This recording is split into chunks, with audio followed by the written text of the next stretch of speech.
Más Deporte TV presenta Ellos hicieron historia.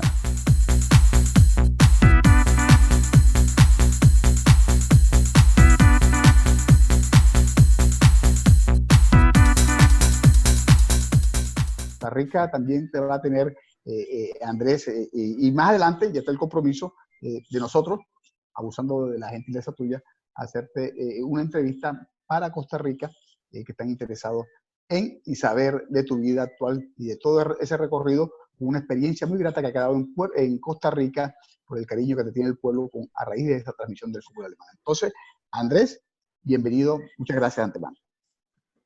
Bueno, muchas gracias. De verdad, yo me había pensado una introducción un poquito más alegre, como corresponde, cuando se encuentra uno con tantos amigos, con tantas caras conocidas, algunas ya con una que otra canita y una más arruguita que la vez pasada. Pero bien, fíjate, tú has mencionado al señor Mora y él recuerda mi paso por las vueltas a Costa Rica. Me invitaron a 4 vueltas a Costa Rica y él dice a un señor Parmenio.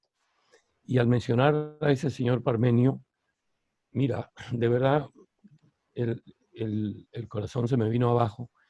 Él hablaba, se refería a Parmenio Medina, un gran periodista colombiano de Medellín, primo de un colega nuestro también, de Trapito, ¿no? El que siempre llamaron Trapito. Sí, Pérez. Exacto. Él era Medina Parmenio, un gran señor, pero dejó un poco al lado el periodismo deportivo y se metió a opinar cosas políticas y tal. Y la verdad, yo nunca pude conocer a fondo, hablé, por supuesto, con su viuda, con la esposa, pero él fue asesinado vilmente cuando salía de su programa en la radio. Y bueno, valga ese recuerdo a un amigo que fue inmenso ser humano conmigo en las veces que estuve allí en Costa Rica. Bueno, ahora sí, bueno, yo diría para comenzar lo siguiente.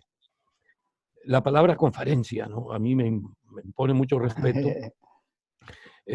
Ni siquiera charla, fíjate, porque siempre eso implica que tú estás parado delante de un público y tienes que responder por lo que se va a escuchar en el salón, en el sitio. Entonces es primero una tremenda obligación.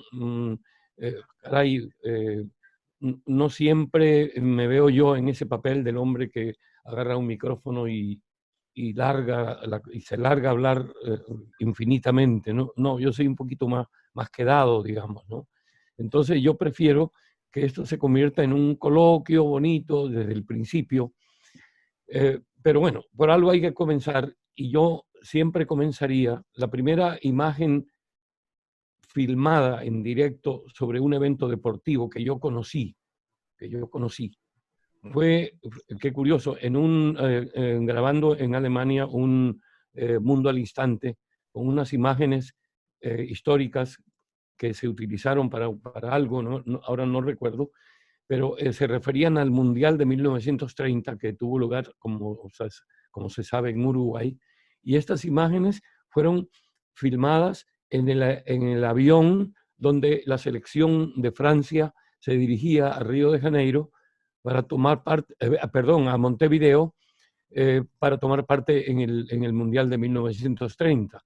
Y qué gracioso, estaban los jugadores sentados, algunos en sus sillas en el avión, y se hacían pases de cabeza y todo esto. Iban, ¿qué te digo?, al Mundial, como hoy, eso es impensable, ¿no? Hoy donde todo es tan correcto y todo está medido y hasta la vestimenta y todos los horarios y qué sé yo, el trato social. Y aquellos, qué simpático, eran todos los jugadores franceses haciendo bromas en ese avión, próximos a aterrizar en Montevideo, donde iban a disputar el primer campeonato del mundo. Bueno, esas fueron las primeras imágenes que yo personalmente vi. No fueron captadas para la televisión, desde luego.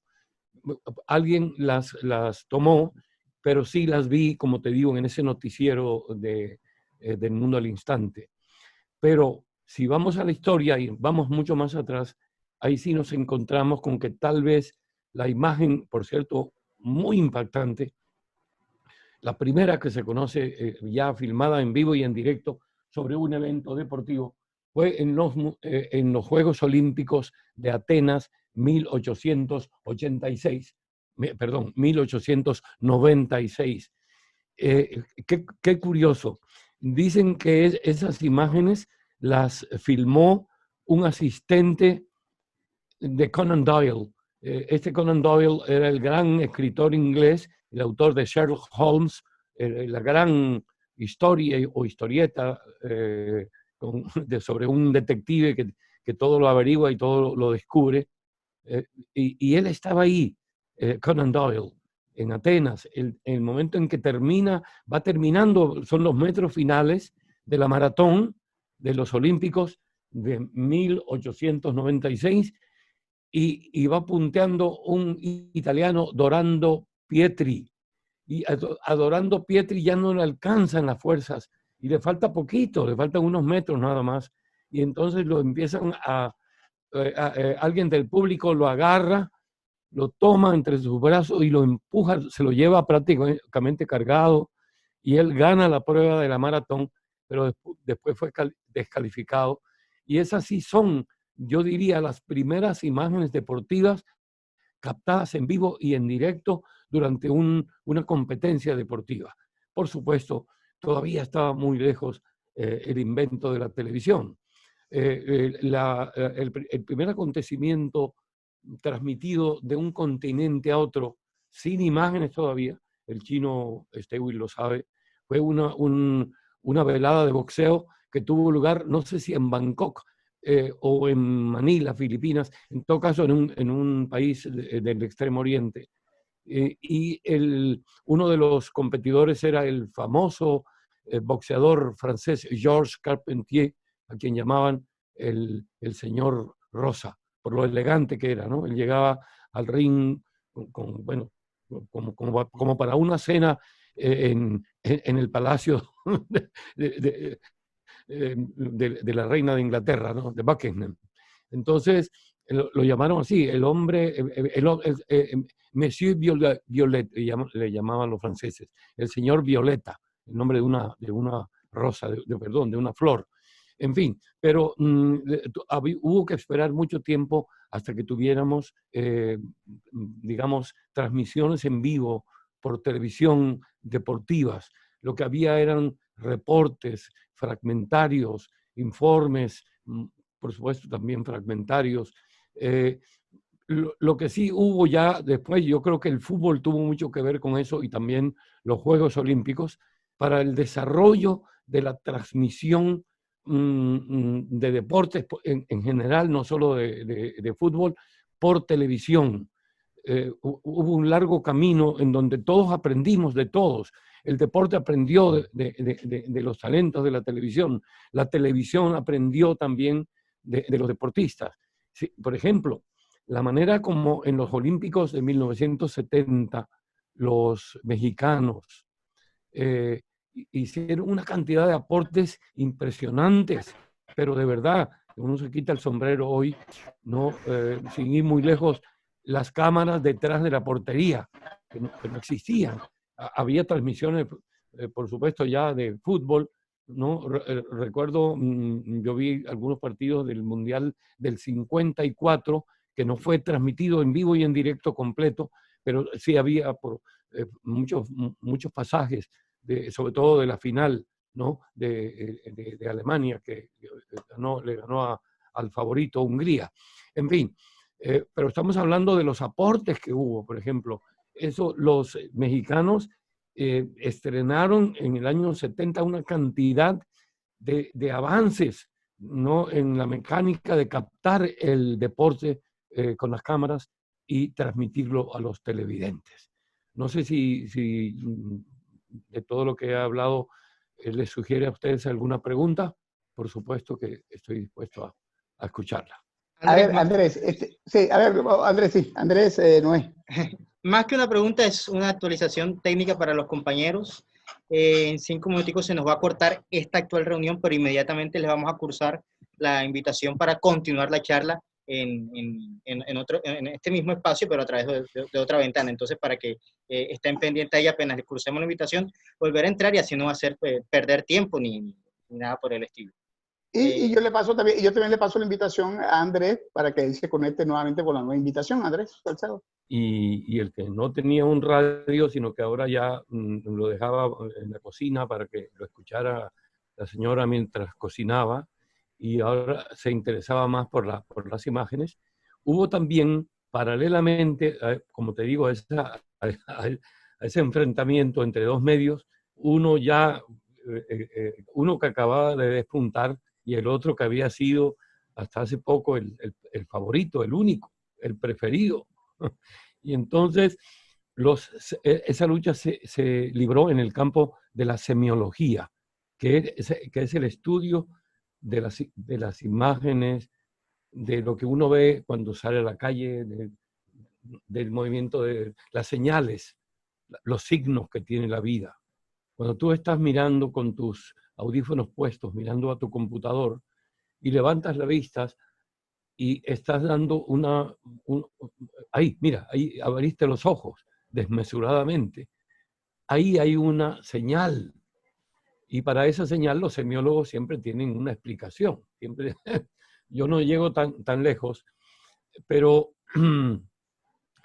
cuando se libró esa lucha, un profesor, Walter Jens, que fue profesor mío en un curso que hicimos los redactores y traductores de la Deutsche Welle en Berlín, él decía, para acabar, dice, voy a ponerles un ejemplo que va a acabar para siempre, porque era la discusión en ese momento era qué es más importante en una información, en la transmisión de una noticia, en la aparición de una historia.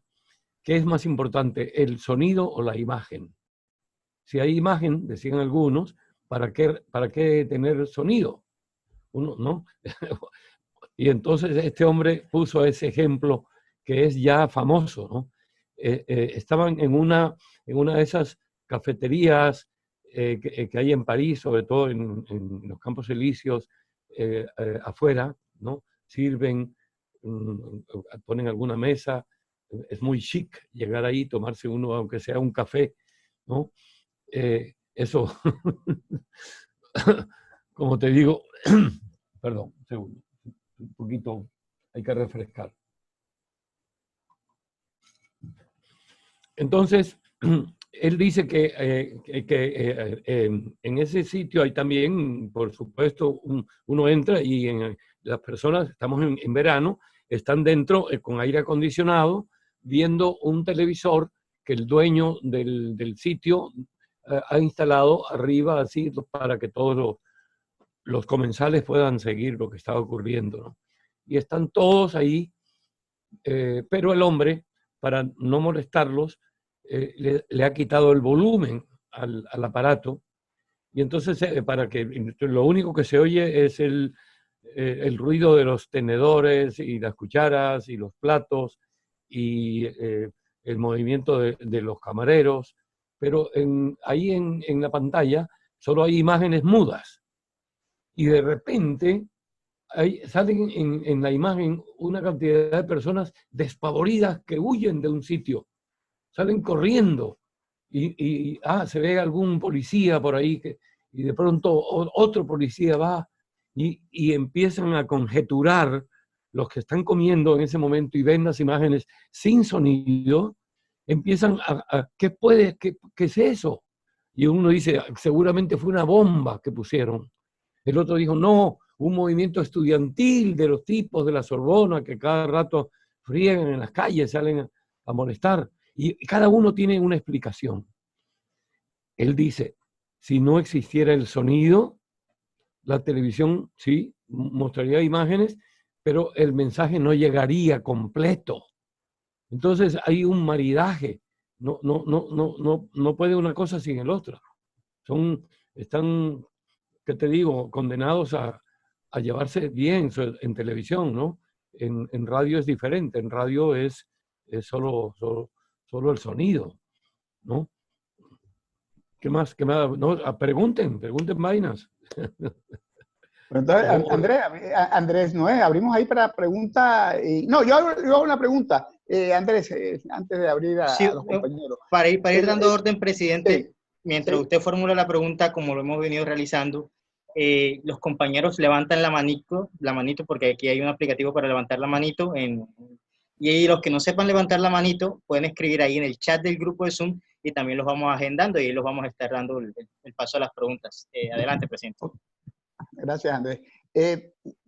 Andrés, transmisión, o sea, cómo encarar una transmisión por televisión en directo, desde el escenario, la diferencia desde los estudios, la presentación de un noticiero de televisión, de la sección de deporte o de un espacio deportivo en estudio, y la crónica en la televisión, en fin, esos géneros periodísticos y esas diversidad que hay en el periodismo deportivo en televisión. ¿Cómo encarar, Andrés?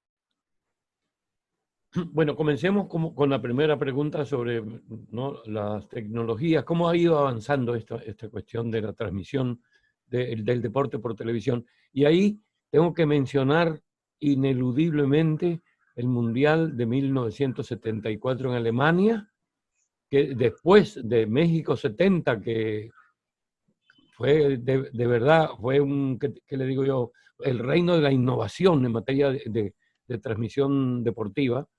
En Alemania se completó, digamos, esa tendencia, ¿no?, de colocar al deporte en la órbita principal de la televisión, con el seguimiento de cualquier evento deportivo, pero sobre todo el fútbol y de los deportes de conjunto, donde hay una actividad incesante, de hasta 14 cámaras, llegué yo a contar, hasta 14 cámaras incluso en la tribuna, cámaras saliendo de las catacumbas, o sea, ¿no?, de los camerinos, cámaras por todos lados, micrófonos también que surgen como si fueran setas, ¿no?, o champiñones que brotan de la tierra.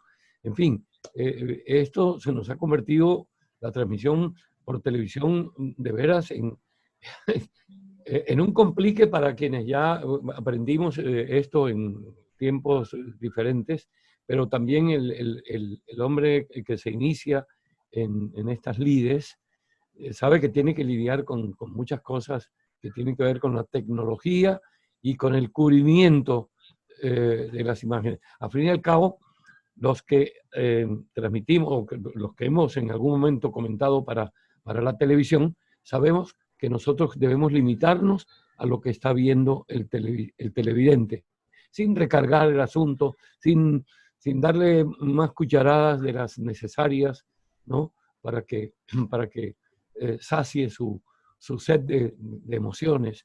Así, o sea, eso es importante, ¿no? La imagen llegó como una manera de hacernos, de decirnos, hey, bájale el tono a la voz, ya no tienes que gritar, déjala, limítate a ciertas cosas, comenta, ¿sí? Saca de la mente, del corazón, lo que tengas, una ocurrencia, algo un chispazo que se te ocurra, qué sé yo, suéltalo, eso no importa.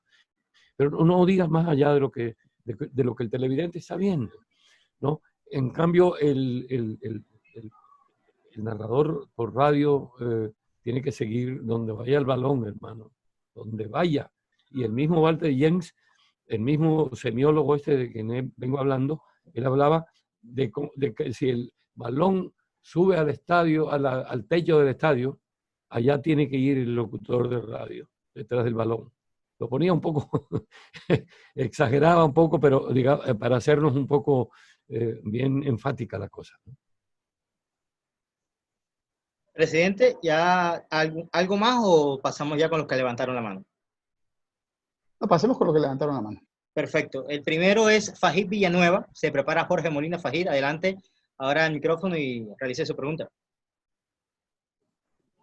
¿Qué tal? Muy buenas noches, don Andrés Salcedo. Es un orgullo tenerlo entre todos nuestros compañeros acá. Y mi pregunta es, ¿cuál es la experiencia que le dejó el haber narrado en el fútbol alemán y vivir ese bonito momento?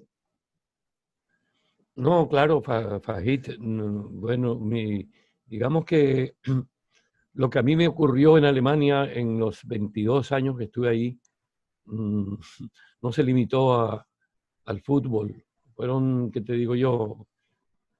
Ese país me dio tanto y hice tantas cosas en mi vida privada también, conocí tanta gente, crecí como ser humano, eh, y me le metí a la vaca loca del fútbol, que nunca lo había hecho, y la cosa resultó. Y bueno, ¿qué más te digo? En Alemania aprendí a amar el fútbol, que no era mi deporte, digamos, de joven. Yo era más beisbolero y me gustaba más también incluso el boxeo, mucho más. De hecho, antes de empezar a transmitir el fútbol alemán, yo me citaba con amigos colombianos que vivían en otros países y nos íbamos a Mónaco a ver las peleas de Rocky Valdés. Y de cuanto colombiano llegaba a París, nos citábamos, hay que ir. Y si lo transmitían por televisión, nos reuníamos, era una fiesta, ¿no? Y bueno, en Alemania me empecé a enamorar del fútbol y bueno, sigo creyendo que el fútbol fue, Dios mío, una bendición para mí conocerlo. Perfecto. El siguiente turno es para Jorge Molina. Se prepara Ramiro Cañas.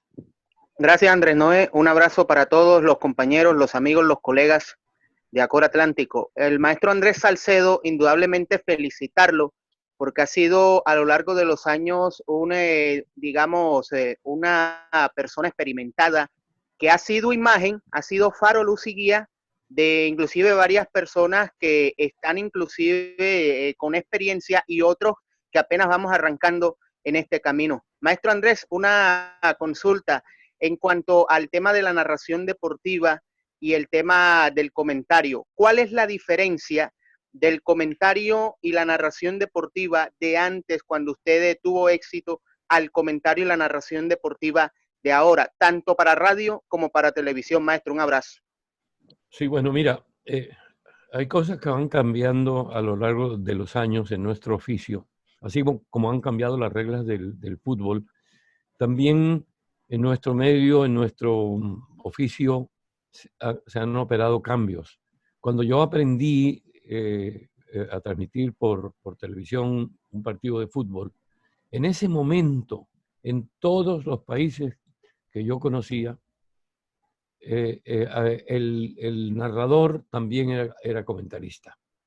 Era un solo personaje cubriendo todo el partido. Recuerdo en España, por ejemplo, a Matías Prats, y había otros, y en Alemania, y en todas partes. Solamente había un personaje. Pero empezaron a surgir los comentaristas.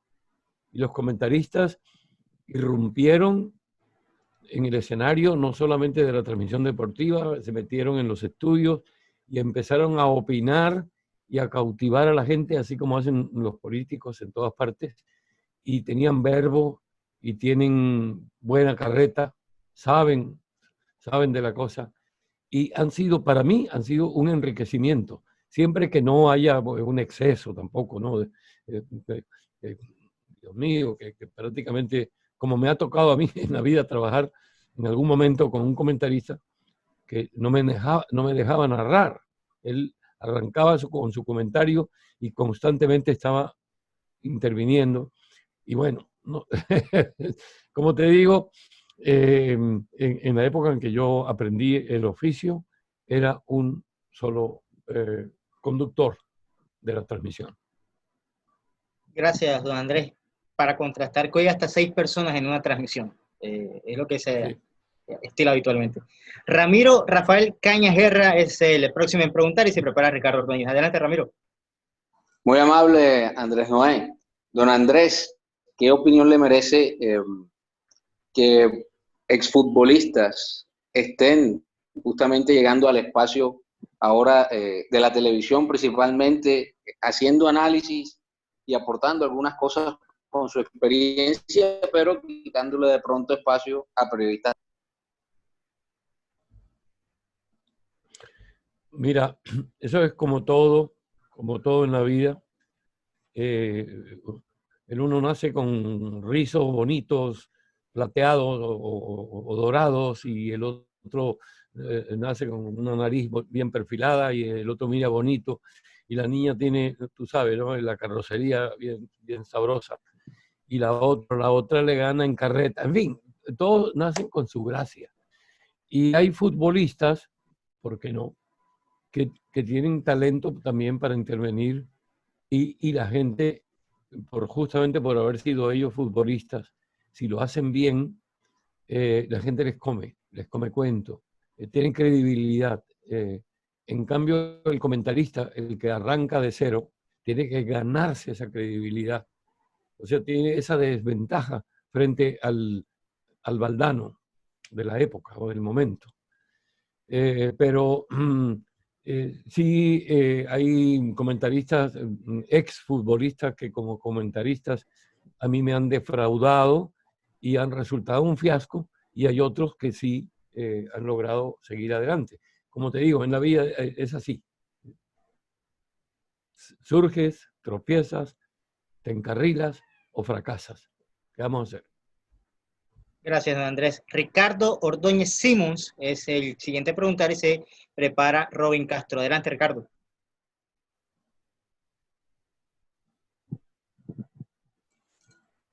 Y Adri, muchas gracias, Andrés. Un saludo para ti. Es de verdad un placer tener a este invitado de lujo aquí con nosotros hoy en estas charlas virtuales de la COR. Don Andrés, ¿de dónde le nace a usted ese espíritu de trotamundo que sale de Barranquilla, va a Monpós, de Monpós va a Medellín, de Medellín va a Bogotá, de Bogotá va a Nueva York, de Nueva York va a España, de España va a Alemania? Y cómo ese muchacho inquieto de Barranquilla, amante de la locución, llega a Trastel y logra pulverizar a todos los que estaban ahí y convertirse en la figura que usted era, porque la gente lo conocía por esas maravillosas narraciones que salían y que uno las veía, bueno, las primeras veces que se vieron en los cines y todo eso. ¿De dónde nace toda esa cosa? ¿Cuál es su inspiración para lograr obtener esta maravillosa carrera como locutor y como hombre de las comunicaciones? Y muchas gracias por permitirnos compartir con usted. No, primero que todo, Ricardito, mi abrazo enorme para ti, hermano. Qué bien, qué chévere escucharte, verte. Sí, mira, me has tocado un punto así duro de mi vida, duro en el sentido muy, muy, muy íntimo, ¿no? De cómo yo, digamos, de cómo yo soy, primero que todo. Mucha gente tiene una opinión errada de mi persona. No saben que en el fondo soy una persona tremendamente tímida e insegura, en el sentido de que si estamos en una reunión como esta y veo dos caras que no me miran o que están mirando feo, yo me derrumbo. No produzco lo que desde niño he sido así. Entonces, en los sitios donde he triunfado y he dado lo mejor de mí, han sido aquellos lugares donde he llegado y me han confiado, mira, esto, como quien te entrega un juguete, ¿no? Suéltala para que se defienda, decía una canción, ¿no? Así es como yo florezco. No tengo otra posibilidad. Con personajes también los he tenido muy, muy serios y que a veces se permitían insultos conmigo, me dolía mucho y hacía mi trabajo, pero nunca pude llegar a ser yo mismo, como en los sitios donde he triunfado. Perfecto, Andrés. El próximo turno de preguntar es para Robin Castro y se prepara Alberto Mercado. Ya van a comenzar a preguntar los narradores. Adelante, Robin. Bueno, muchas gracias, mi querido Andrés Salcedo, por acompañarnos en esta tarde de hoy. Yo quisiera preguntarle precisamente sobre eso, lo que decía Andrés Noé Gómez. Deme 3 tips para un buen narrador. ¿Cuáles son los requisitos más importantes que debe tener un narrador deportivo? Fíjate, es como todo, lo primero que tienes que hacer si quieres ser actor es mirarte muchas veces en el espejo y descubrir tú mismo en tus facciones, en tus gestos, de qué manera vas a estar preparado y armado para lo que tú sueñas, tu carrera de actor. En este caso, en la narración deportiva, igual, ¿no? Primero, investigar qué hay aquí en la garganta, cuál es tu tesitura, digamos. Fíjate, hablábamos hace poco sobre Roger Araujo. Él se inventó un falsete incluso, ¿no? Qué bueno, el tipo aportó esa cosa y eso lo hizo muy, muy popular. Entonces, eso, primero saber hacia dónde colocas la voz. Eso es lo más importante. Para mí, en segundo, si no en primer lugar, el ojo. Mira, el último mundial que yo transmití en el 2006 en Alemania, me tocó para la televisión, para DirecTV, y me tocó Gambetita, que ahora es comentarista de Fox. Dieguito, ay, impresionante, qué personajazo. Y siempre nos tocaba compartir la habitación, los hoteles, los trenes, los carros. Nos hicimos muy amigos, pero amigazos de verdad, ¿no? Y yo pues, él era uno de los comentaristas, pero no era el oficial, él comenzaba apenas. Y en unos partidos que le vi, en donde hubo, fíjate qué curioso, justamente en esos partidos, donde yo me dediqué como a verlo, a escucharlo, hubo jugadas muy confusas, en donde él, yo no sé cómo lo hizo, pero él detectó y cantó, como se dice en el béisbol, cantó la jugada antes de que todos, incluso los narradores, la hubiéramos visto. Él decía, hubo mano del central, no sé qué, por decirte algo. Y la televisión empezaba pues a devolver la película, efectivamente. ¿Cómo lo vio este hombre? O sea, tiene una mirada, unos ojos de lince impresionantes. Y por lo tanto yo considero que eso es un buen argumento para un buen narrador deportivo. Y el tercero, pienso yo, ya tiene que ver con el intelecto, la manera de manejar la información, de nutrirse de cosas que tengan que ver con el fútbol, pero también tratar de mejorar su dicción, su bagaje cultural, de tener mejores ideas, más atrevidas incluso, por cosas que no tengan que ver con el fútbol, sino hacer comentarios jocosos, agradables, que se oigan sabrosos y cultos al mismo tiempo. Esa sería para mí mi respuesta, mi querido amigo. Perfecto, perfecto, Andrés. Ahora pregunta un narrador, le pregunta a un narrador. Alberto Mercado Tapia, el sorprendente, es el próximo en preguntar, y ahora ya retomamos con la gente que tiene la mano arriba. El siguiente va a ser René Pantoja, pero Alberto, formule esa pregunta, por favor.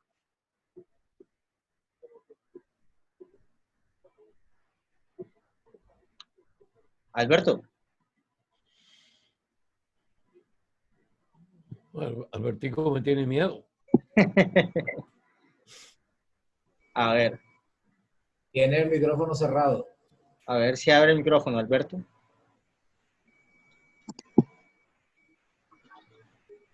A ver. Bueno, ahora recuperamos. Ahora sí, ¿Ahora sí, sí me señor. copian? Perfecto, Sí, señor. perfecto. Es que estaba viendo el de arriba y es el de abajo. Maestro, un gusto, de verdad, complacidos, todos nuestros amigos que están acá, y mi admiración por siempre, por lo que es un gran referente, y no solamente para la región del Caribe, sino yo diría que para esta parte del mundo. Su pluma, su talante, lo que usted significa en los medios para nosotros, para todos quienes estamos aquí reunidos. Pero yo soy un amante de la música también y una de las facetas suyas es que usted le compuso una canción a una hermosa ciudad llamada Valledupar y que esa canción la grabaron o la grabó la orquesta de los hermanos Martelo. Esa es otra faceta del maestro, como le llamo siempre, a Andrés Salcedo. ¿De dónde salió esa inspiración? ¿Qué le motivó a grabar o componer, mejor, una canción a una hermosa ciudad llamada Valledupar? Andrés, el respeto por siempre y nuestra admiración. Sí, Albertico, gracias por todo lo que dices, qué lindo. Igual el aprecio es mutuo. Bueno, yo salí de Valledupar, donde transcurrieron unos casi 2 años, tal vez de los más felices de mi vida. Lo pasé muy bien, me trataron muy bien, fui extremadamente feliz en aquel que era entonces apenas un pueblo grande del Magdalena, y me fui para Bogotá, que nunca había estado en Bogotá. Y estando en Bogotá, pues trabajando, había estado de paso, pero... Y me empezaron ¿qué te digo yo? A brotar por todos los lados, por dentro, por fuera, unos, ¿qué te digo yo? Unos animalitos que me decían, Valledupar, por Dios, qué nostalgia me dejó a mí esa ciudad. O sea, de verdad, era una cosa, no tienes idea lo feliz que yo fui allí. Por eso, justamente, yo diría que el sitio donde mejor me fue en la vida fue en Valledupar. El tipo me entregó la emisora, Radio Guatapurí, agárrala, haz con eso lo que tú quieras. Y yo compré los discos de esa emisora. Y yo me llevé el personal de aquí de Barranquilla. Me llevé al loco Colina. Me llevé al loco, todos los que me llevé fueron unos locos del carajo. Alejandro Viñas, me llevé al loco Regulo. Bueno, en fin, hicimos un combo allá bien lindo. Y desarrollamos muchas ideas locas que incluso, de verdad, algún día me gustaría escribir sobre todo lo que supuso para la cultura de esa región, Radio Guatapurí. Pero, en fin, lo que te quiero decir es que yo funciono bien donde me dejan, donde me dan, como dicen los argentinos, me dan bolilla, me paran bolas, creen que yo puedo servir para algo. Ahí donde veo que no, entonces me cuesta. Y Alemania fue justamente los sitios donde también logré esa empatía con la gente que trabajaba conmigo. Fue algo, no sé, se dio, pero no solo en Transtel y en la Deutsche Welle, también en mi vida privada, en los sitios donde viví. Me gané el cariño de la gente. Nunca puedo decir, me pasó algo. Al principio sí, los chascos que sufre toda persona que llega a un lugar sin saber el idioma, sin conocer la cultura. Comienza desde la comida, es un shock cultural enorme. Y luego llegué también en una época en donde había, yo descubrí, por ejemplo, que en Alemania no había xenofobia, racismo, yo no lo descubrí, no lo vi. Xenofobia de pronto sí había, pero descubrí algo, empecé a investigar por lo que a mí me iba cuando no sabía alemán, el idioma, y cómo me fue después cuando lo aprendí, que fue pasar de un mundo al otro. ¿Me entiendes? Cuando no hablas el idioma del país donde llegas, vas a pasar muchos trabajos. Fíjate, la palabra xenofobia viene de los antiguos griegos. Sobre todo los atenienses eran muy cuidadosos con su idioma. A las personas que no hablaban su idioma lo llamaban salvaje. Le tenían un nombre horrible justamente para decir al que no sabía la lengua de Atenas, ¿no? Y esa costumbre de discriminar al que no habla la lengua se extendió por Occidente y por toda la historia que siguió después de los griegos y pasó a los romanos y sigue así, ¿no? Entonces, cuando aprendí el idioma, y yo por fortuna nací con cierta facilidad para los idiomas, se acabaron las discriminaciones que también las sufrí, de pedir una cerveza en un sitio y el tipo mandarme al carajo, ¿no? O no servirme, no quiso servirme, porque yo no hablaba, yo apenas le mostraba el posavasos de la cerveza y el vasito. Y es así, hermano, ¿qué vamos a hacer? Es así. Más Deporte TV presentó Ellos hicieron historia.